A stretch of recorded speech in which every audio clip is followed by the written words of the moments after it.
到法门寺烧香。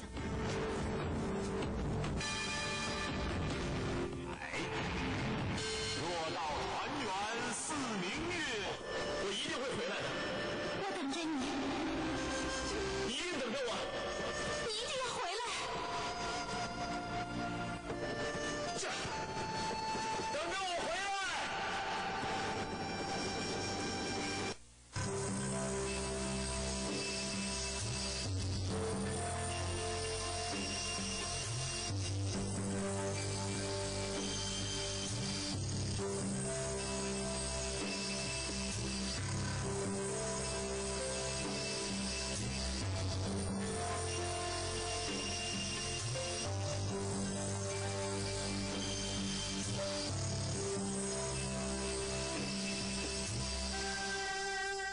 这个皇位康熙说明白没有啊？雍正说有，说明白了。康熙皇帝有个遗诏，临死有个遗诏啊，就遗嘱贴出来。这个遗诏呢，咱们台北这个故宫博物院有一份，北京第一历史档案馆有一份，我看了这遗诏了，一大特别大纸，当时是公开的啊，公开当时一张纸啊，就贴上啊，现在不得了了，现在那张纸值钱了，价值连城啊。那遗诏是真的是假的呀？有说是真的，有说假的。说真的呢，那个话呀，康熙的原话呀。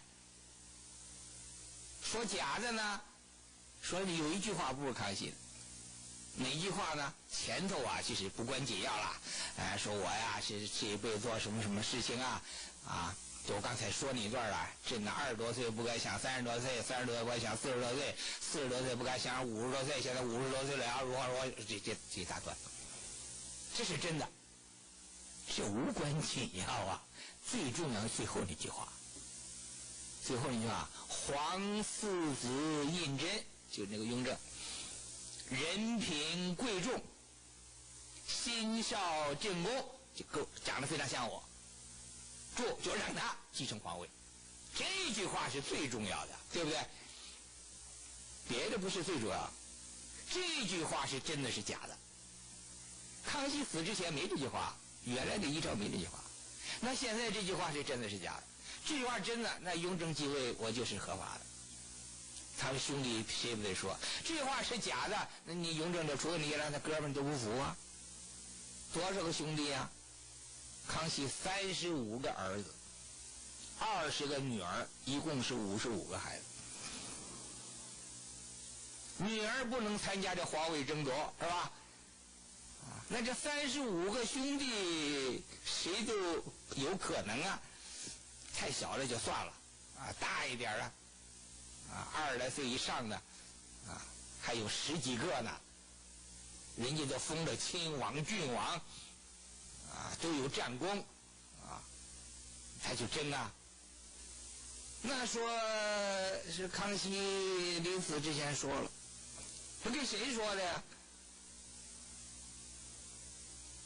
说跟他那几个兄弟说了，那跟雍正说了没有？说没说。让你继位，他临死之前不跟你说吗？跟其他人都说了，跟你几个兄弟都说让你继位，没跟你说，这也不通啊！当时要冬至呢要祭天，康熙身体不好不能祭天了，就让雍正带着去祭天，在天坛呢。天坛到康熙死这个地方，在这个畅春园，现在北京大学西门外面那儿。当时骑了马，大概还得走一段路程。康熙紧急召集雍正来，雍正就来了，跪在那个康熙那床底下，给他请安。康熙还说呢，说朕病逝日君，这还见好，可就不糊涂啊，是吧？那还可以跟你说呀，我让你接班当大伙面说清楚了，没有啊？而且一天接见3次都没说。那谁说出这话让雍正接班呢？有个大臣叫隆科多，舅舅隆科多是他舅舅，别人不知道，他知道，说他给这个雍正传达的其他在场35儿子在场，别人都不在场，跟他一人说。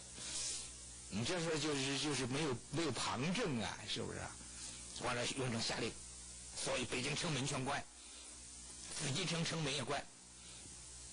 没有他的命令，任何人都不许这个进到紫禁城里头。这夜里赶紧把康熙的遗体从城外挪到这个皇宫里头，挪到那个乾清宫那儿，把他吊唁。他的同母弟弟同胞皇十四子胤禛回来了。回来，他这个皇四子很聪明啊。你回来了，他想一看，你是先给康熙皇帝来吊唁呢，你还是先给新皇帝继位来贺礼啊？是不是这个问题啊？你要先给康熙皇帝来这个吊唁，他说了，你目无皇上，我现在皇上了。你要先给他吊唁，他说你目无皇父，皇父死了在停灵了，你先给我拜，都可以杀你，是不是？所以他这个弟弟比较聪明，先请示，是请示他。你说我是先给咱们爸爸去行礼祭奠，我是先给哥哥你来祝贺你做皇帝。雍正一看没辙了，是吧？不许进城，让你到遵化，遵化离北京240里地，你到那儿给父亲守灵去吧。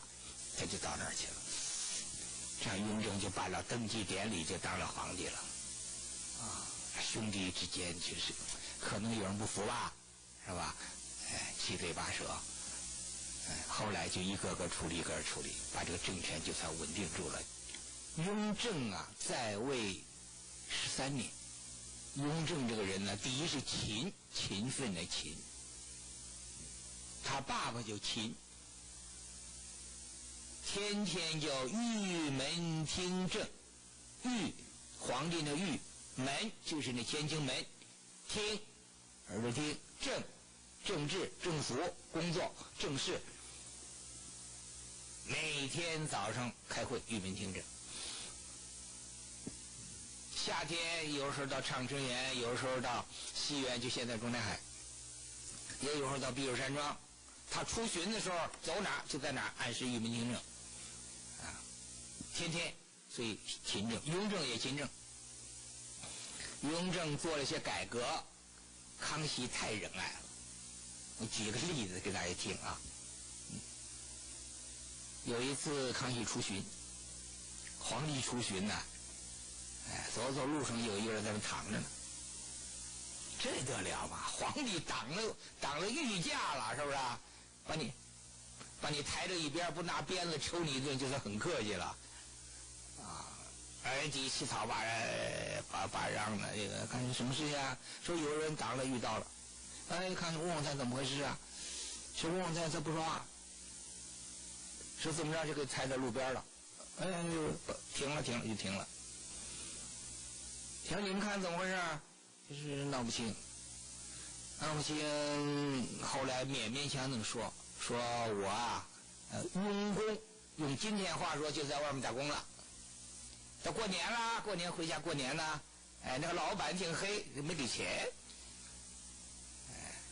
没给钱你回家就没有路费啊，走啊，天又冷又饿又渴又乏，就卧倒在这路边上。他说你不要吓着他，赶紧给他热粥，弄热粥把他灌醒了，灌醒了问清楚什么地方人怎么回事，这就算不错了，放在路边就御驾走吧。看是不行，让他跟着吧，就让他跟在后头，就到了行宫。到行就问问他住什么地方，哪里的人是家什么人。说你回家过年呢，我用粥把你喂饱了还不行。你说一天呢，第二天你又没得吃了，是吧？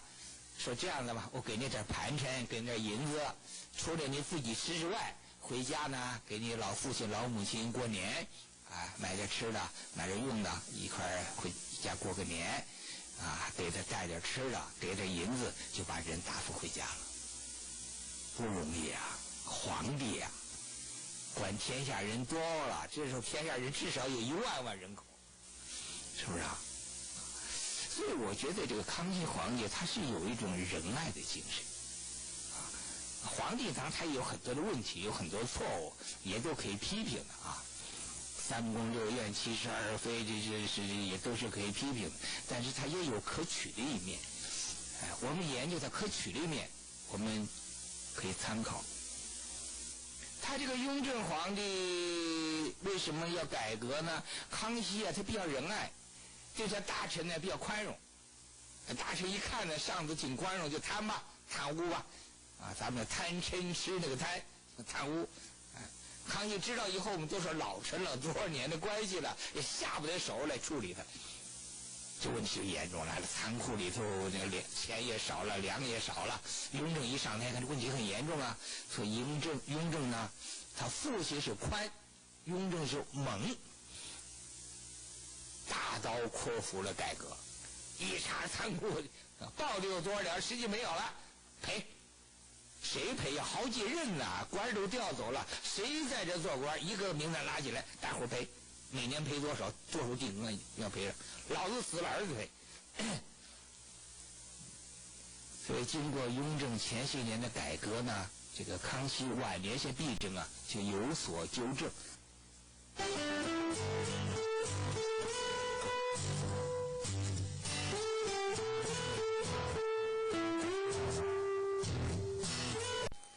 那这个好像是很高的哈。